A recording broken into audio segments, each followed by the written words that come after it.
2, 3 start.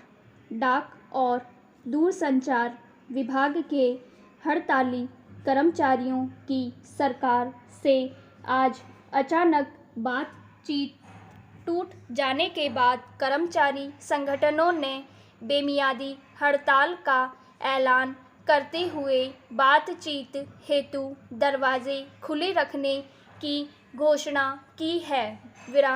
हड़ताली कर्मचारियों ने मांगें पूरी न होने तक हड़ताल जारी रखने का ऐलान पुनः दोहराया गया है।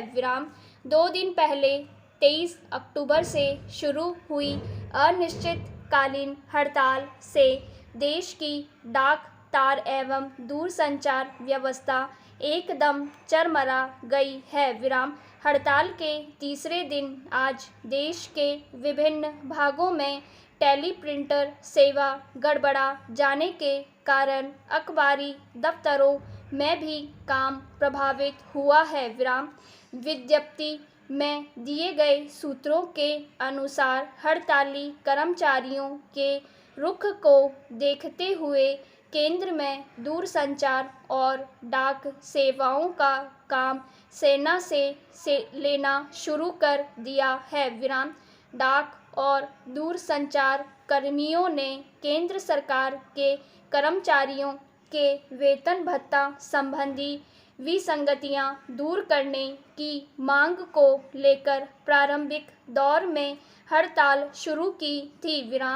पिछले दिनों कैबिनेट बैठक में रेल कर्मचारियों की बोनस सीमा बढ़ा दी गई थी।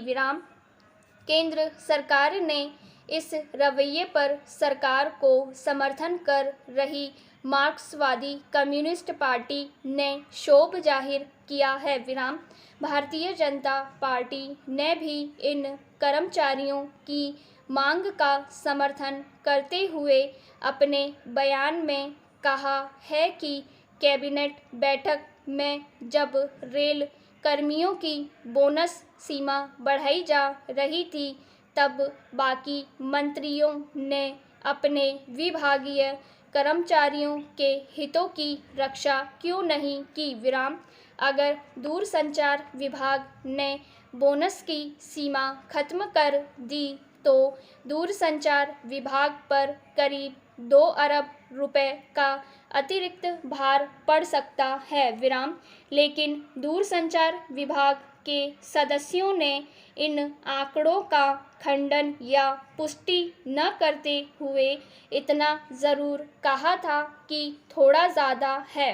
लेकिन विभाग के कुछ लोगों का कहना है कि अगर विभाग के कर्मचारियों को बोनस दे दिया गया तो यह रकम बढ़कर 2 अरब से ज़्यादा भी पहुंच सकती है। एक केंद्रीय मंत्री ने इस संबंध में बताया है कि कैबिनेट में इस मामले पर चर्चा की जा रही है।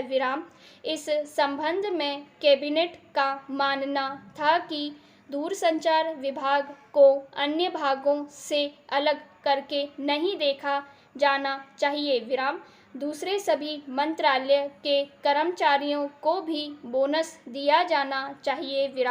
अगर ऐसा किया जाता है तो इस पर खर्चा 2 अरब रुपए से कम का नहीं आएगा।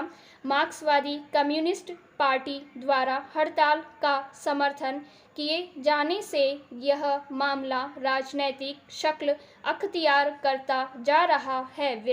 मार्क्सवादी कम्युनिस्ट पार्टी ने हड़ताली कर्मचारियों का पक्ष लेते हुए अधिकतम सीमा खत्म करने की मांग की है।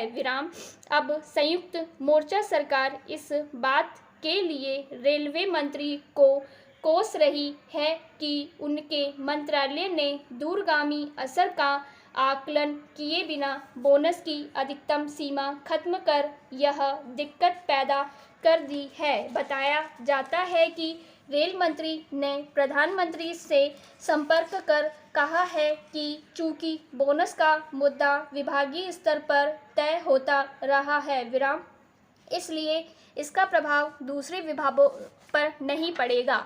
स्टॉप।